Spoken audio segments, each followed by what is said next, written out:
There's no feeling more intense than starting over. If you deleted your homework the day before it was due, as I have, or if you left your wallet at home and you have to go back after spending an hour in the commute. If you won some money at the casino and then put all your winnings on red but it came up black. If you got your best shirt dry cleaned before a wedding and then immediately dropped food on it. If you won an argument with a friend and then later discovered that they just returned to their original view. Starting over is harder than starting up. If you're not ready for that, like if you've already had a bad day, then what you're about to go through might be too much.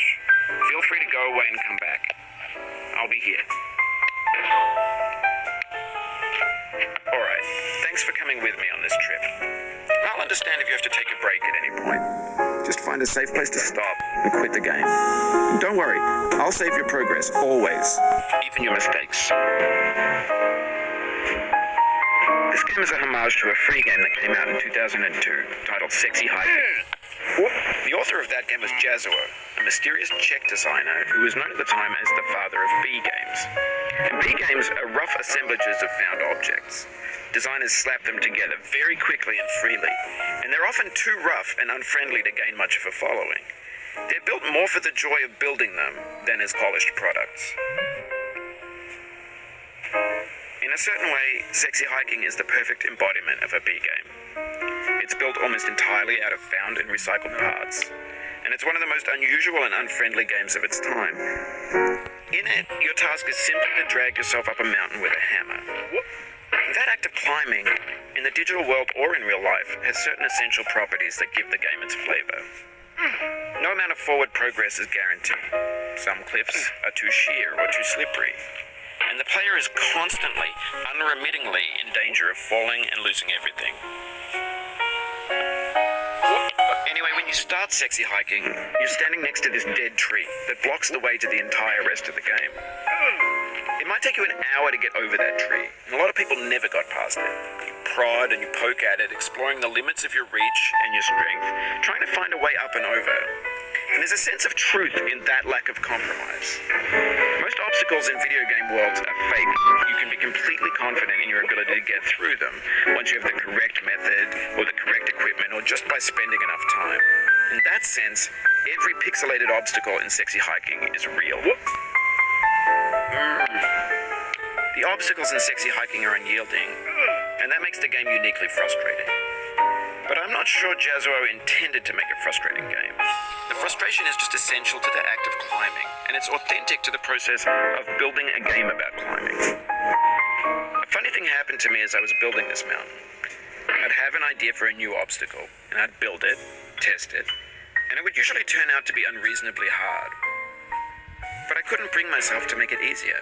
It already felt like my inability to get past the new obstacle was my fault, as a player rather than as a builder.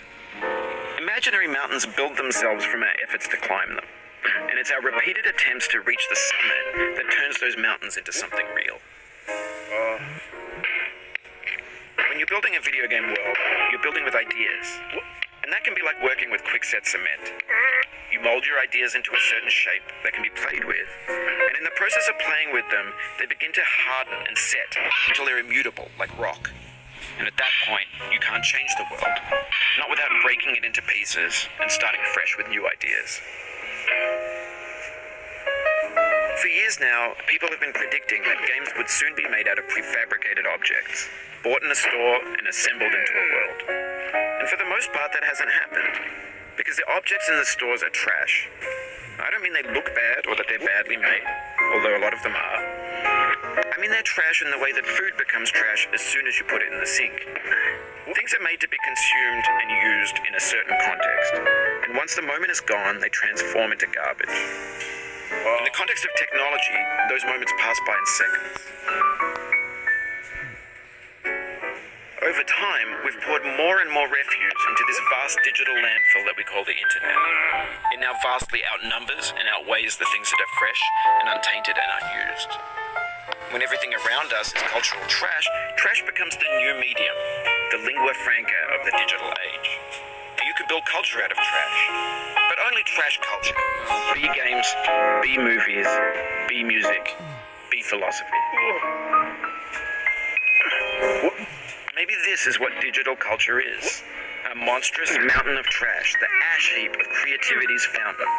A landfill with everything we ever thought of in it. Grand, infinite, and unsorted. There's 3D models of breakfast, Gen X's fanfic novels, Scan magazines, green screen Shia LaBeouf, banned snuff scenes on LiveLeak. Facebook's got lifelike bots with unbranded adverts and candid shots of Kanye and Taylor Swift mashups, car crash epic failed GIFs, Russian dashcam vids, discussions of McRibs, discarded, forgotten, unrecycled, muddled, rotten, untitled. Everything's fresh for about 6 seconds, until some newer thing beckons, and we hit refresh. And there's years of persevering, disappearing into the pile, out of style, out of sight. In this context, it's tempting to make friendly content that's gentle, that lets you churn through it but not earn it. Why make something demanding if it just gets piled up in the landfill, filed in with the bland things? When games were new, they wanted a lot from you. Daunting you, taunting you, resetting and delaying you. Players played stoically. Now everyone's turned off by that. They want to burn through it quickly. A quick fix for the fickle, some tricks for the clicks of the feckless. But that's not you, you're an acrobat. You could swallow a baseball bat. Now I know, most likely you're watching this on YouTube or Twitch, while some dude with 10 million views does it for you. Like a baby bird being fed chewed up food. That's culture too.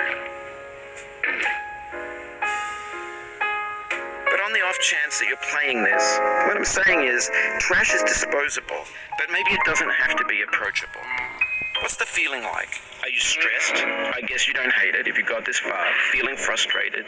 It's underrated. An orange is sweet, juicy fruit locked inside a bitter peel. That's not how I feel about a challenge. I only want the bitterness. It's coffee.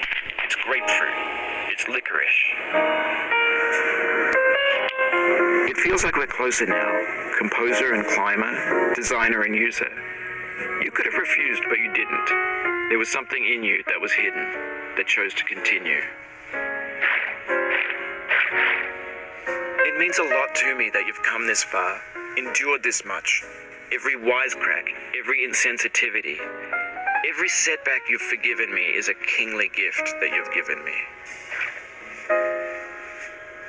We have the same taste, you and I. It's not ambition, it's ambition's opposite. An obdurate mission to taste defeat. You'll feel bad if you win, so I put this snake in for you. Have you thought about who you are in this? Are you the man in the pot, Diogenes? Are you his hand? Are you the top of his hammer? I think not. Where your hand moves, the hammer may not follow, nor the man, nor the man's hand. In this you're his will, his intent, the embodied resolve in his uphill ascent. Now, you've conquered the ice cliff, the platforms, the church, and the rectory, the living room and the factory, the playground, the construction site, the granite rocks, and the lakeside. You've learned to hike. There's no way left to go but up, and in a moment, I'll shut up. But let me say, I'm glad you came.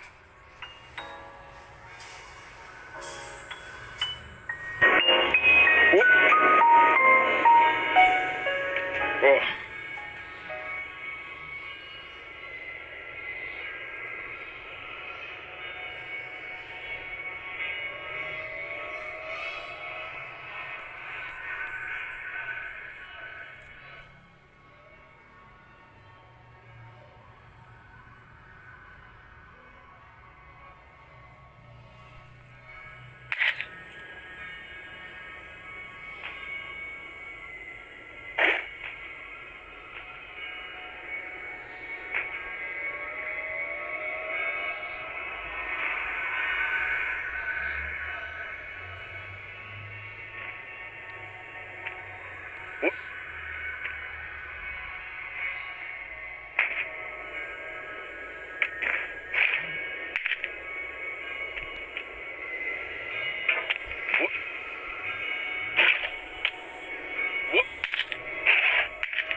Whoop.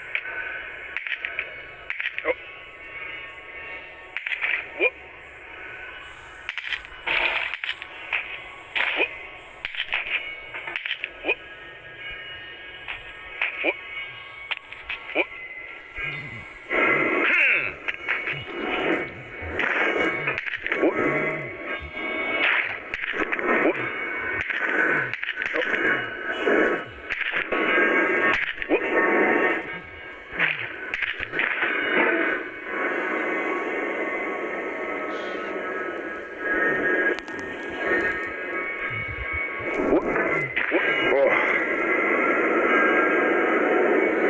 You just lost a lot of progress.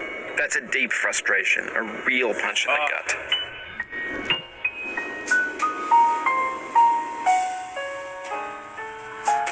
I dedicate this game to you, the one who came this far. I give it to you with all my love.